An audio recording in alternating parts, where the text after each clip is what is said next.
तुमच्या मेहनतीमुळं, तुमच्या कष्टामुळं, क्रीडा कौशल्यानं क्रीडा क्षेत्रामध्ये आणि राज्याच्या तसंच देशाचा गौरव वाढवण्यासाठी दिलेल्या योगदानाबद्दल देखील आपलं जेवढं कौतुक करावं तेवढं कमी आहे. मी मनापासून तुम्हाला धन्यवाद देखील देतो. आज आपण वर्ष 2022-23चा शिवछत्रपती राज्य क्रीडा जीवन गौरव पुरस्कार बॅडमिंटनपटू प्रदीपजी गंधे यांचा आपण गौरव या ठिकाणी करणार आहोत. बॅडमिंटन कोर्टवर उत्कृष्ट खेळाडू, उत्तम खेळाडूंच्या पिढ्या घडवणारा प्रशिक्षक, कुशल प्रशासक, उत्तम संघटक अशा अनेक भूमिकांमध्ये गेल्या अनेक वर्षापासून मी प्रदीपजींना जवळनं पाहतोय. खेळाच्या मैदानावरची त्यांची कामगिरी अतिशय उत्तम राहिलेली आहे. दिल्लीत 1982 साली एशियन गेम्समध्ये त्यांनी देशाला 2 ब्रॉन्झ पदक मिळवून दिलेली होती. अनेक राष्ट्रीय आणि आंतरराष्ट्रीय स्पर्धा त्यांनी जिंकल्या. केंद्र सरकारचा ध्यानचंद क्रीडा पुरस्कार देखील ते त्याचे मानकरी ठरलेले आहेत. असं खूप काही प्रदीपजींच्या बद्दल त्या ठिकाणी सांगता येईल. आम्ही एकत्र महाराष्ट्र ऑलिम्पिक असोसिएशनमध्ये काम करतो. तसंच वर्ष 23-24च्या शिवछत्रपती क्रीडा जीवन पुरस्कारानं अर्जुन पुरस्कार विजेत्या राष्ट्रीय खेळाडू, क्रीडा प्रशिक्षक, संघटक सन्माननीय शकुंतलाताई खटावकर यांना सन्मानित करण्यात आलंय. 2001 मध्ये शिवछत्रपती क्रीडा जीवन गौरव पुरस्कार देण्यास सुरुवात झाल्यापासून यावेळी पहिल्यांदा एका महिला खेळाडूचा जीवन गौरव पुरस्काराने सन्मान होतोय. त्याचं मला मनापासून कौतुक आहे. मी मनापासून शकुंतलाताई तुमचं अभिनंदन करतो.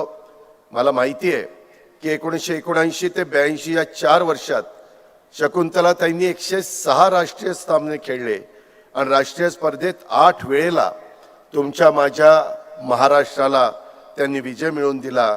सध्या त्या राज्य आणि पुणे जिल्हा कबड्डी संघटनेच्या उपाध्यक्ष याची जबाबदारी सांभाळतायत आणि त्याच्यामुळं त्यांना आज हा जो पुरस्कार मिळतोय त्याचा खरोखरीच आम्हाला सगळ्यांना कौतुक आहे. येतानाच मुख्यमंत्री म्हणत होते की आपण दरवर्षी पुरस्कार दिले पाहिजे. 2-2 वर्षाचे पुरस्कार आता 22-23 आणि 23-24 2 वर्षात मिळून 159 जणांना पुरस्कार द्यायचे आणि 159 जणांचा एकाच कार्यक्रमात पुरस्कार देताना थोडी घाई होते, गोंधळ होतो. पुरस्कार विजेत्यांना त्यांच्या कुटुंबियांनाही पुरस्कार स्वीकारताना जो आनंद मिळाला पाहिजे तसा उपभोगता येत नाही. मला पुरस्कार सोहळ्याचे वेळेस आम्ही राज्यपाल महोदयांना, मुख्यमंत्री महोदयांना वेळ मागितल्यानंतर ते ताबडतोब वेळ देतात. आता काही विधानसभा लोकसभेच्या निवडणुका नाहीत.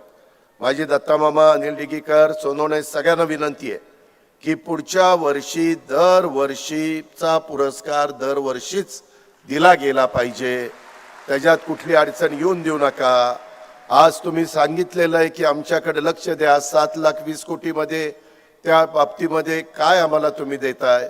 यावेळेसच्या अर्थसंकल्पात थोडीशी आम्हाला कसरत करावी लागली, परंतु मुख्यमंत्र्यांच्या साक्षीने सांगतो येणाऱ्या पुरवणी मागण्यामध्ये ही भर क्रीडा विभागाची भरून काढली जाईल.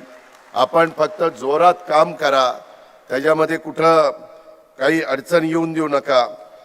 आज एका गोष्टीचं मात्र गंमत आहे. मी आजच्या या कार्यक्रमाचा मिनिट टू मिनिट कार्यक्रम पत्रिकेवर नजर टाकली आणि त्याच्यामध्ये मी विचार करत होतो, एक दिवसाचं क्रिकेट असलं तरी एका संघाला खेळायला निम्मा दिवस म्हणजे 3-4 तास त्यांना देतात आणि दुसऱ्याला 3-4 तास. 20-20 असेल तर तसंच तो खेळ त्या ठिकाणी चालतो. हॉकीचा सामना 1 तासाचा असतो. आमचा कबड्डीचा 1 तास 20 मिनिटाचा असतो. खो खोचा एक डाव 7 मिनिटाचा असतो. कुस्तीचा पण असाच 7-8 मिनिटं 10 मिनिटं त्या ठिकाणी चालतो.